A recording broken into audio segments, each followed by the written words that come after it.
Ever since joining YouTube, I've always been a bit bemused by the amount of anger and emotional reactions atheists have over William Lane Craig. I guess since Craig is one of the most outspoken Christian philosophers and public debaters, this is to be expected.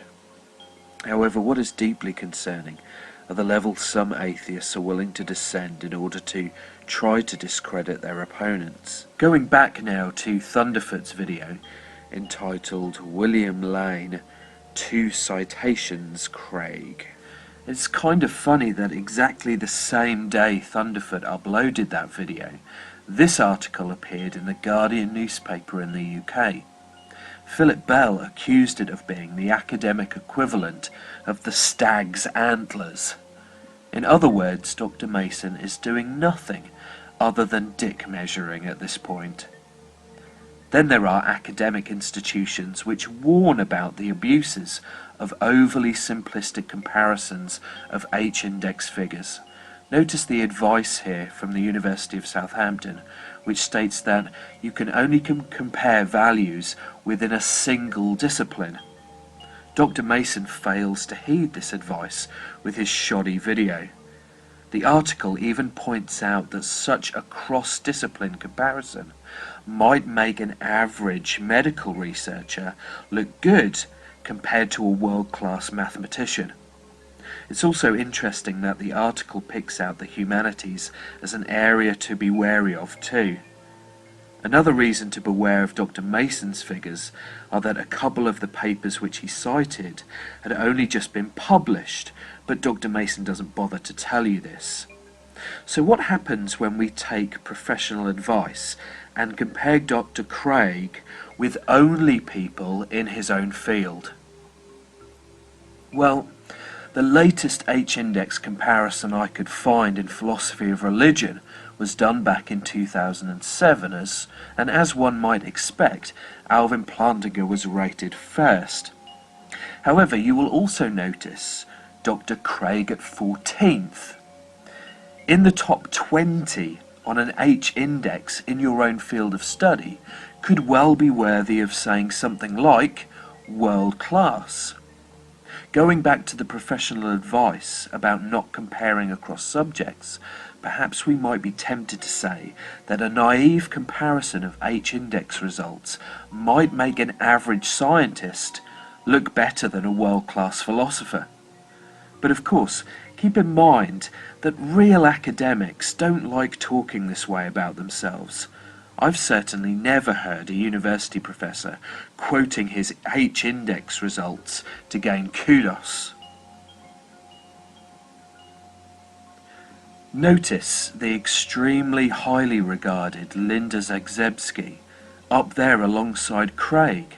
She commands tremendous respect in the subject, and yet most atheists will not have heard of her. This is why when Dawkins tells people not to be surprised if they've never heard of Craig, well, he's right, they shouldn't be.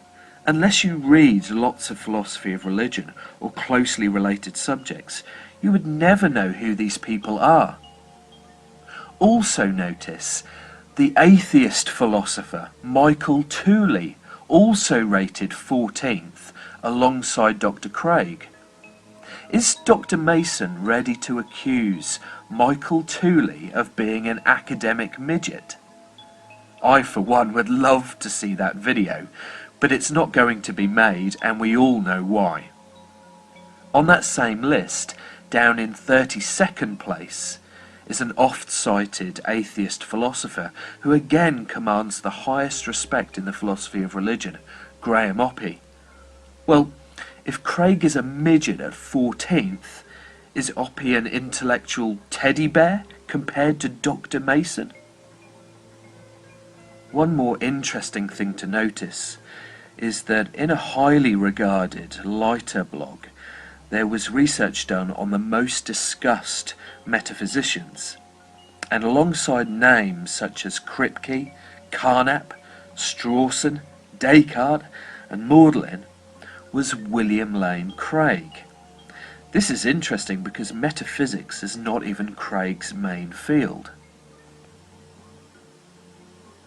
The resounding theme of my research is that you can find lots of YouTube popular level atheists who don't read philosophy criticising Craig.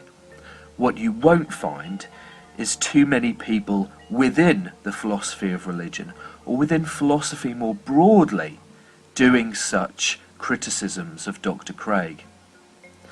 I think I have more than responded to the trite accusations commonly thrown at Dr. Craig, but especially the videos by thunderf00t and DPR Jones. And my suggestion to both of them is to start doing some real academic work in the field. Why is it that no academics in philosophy of religion are talking about thunderf00t or DPR Jones? Is this the best that they can do in responding to a genuine academic? If so, then I genuinely feel very sorry for both of these guys. Here to conclude are some quotes from real academics about Craig.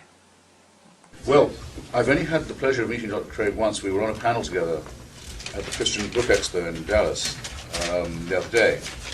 But it was a large and unwieldy panel, so I didn't get a sense of his form. But I can tell you that my brothers and sisters and co-thinkers in the unbelieving community take him very seriously. He's thought of as a very tough guy, and very rigorous, very scholarly, very formidable. And I say that without reserve. I mean, I don't say it because I'm here. Normally I don't get people saying, good luck tonight, kind of thing, and don't let us down, but with him I do.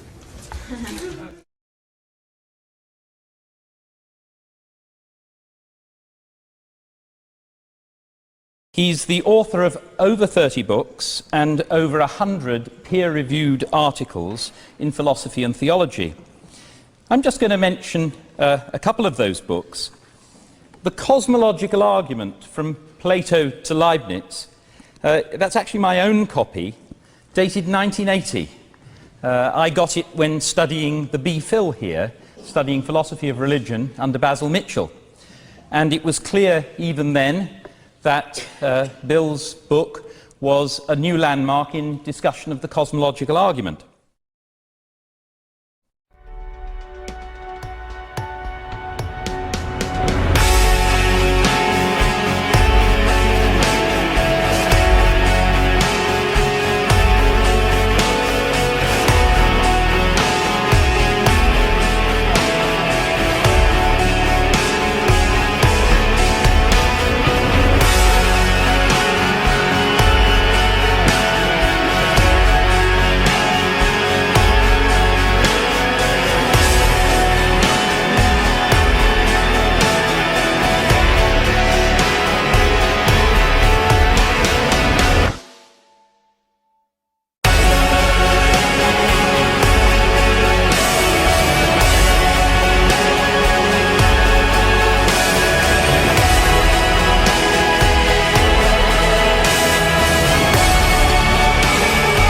My thanks to the organisers of this debate for the invitation to take part. I'm genuinely honoured to be sharing the stage with Professor Craig this evening.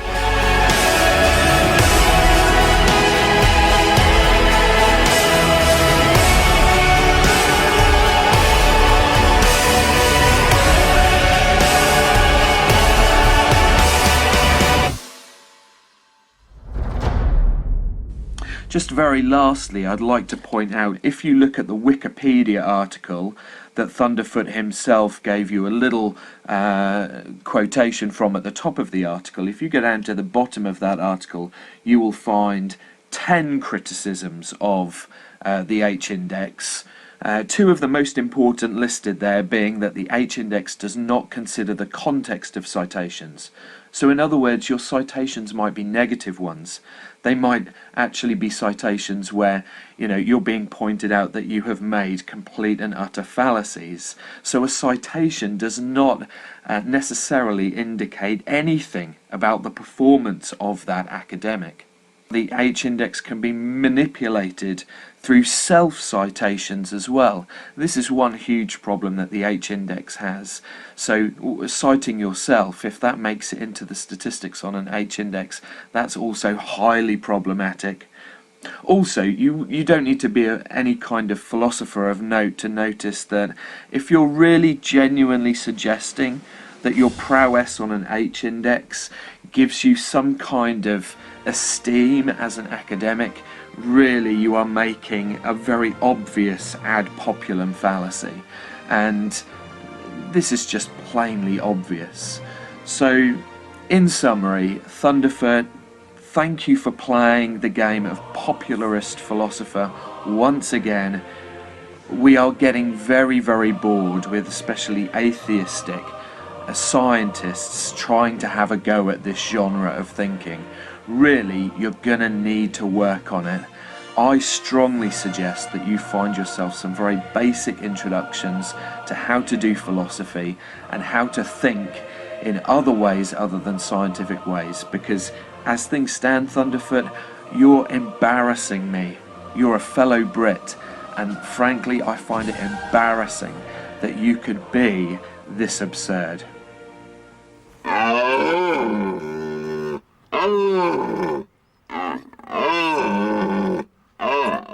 But that's not really an argument.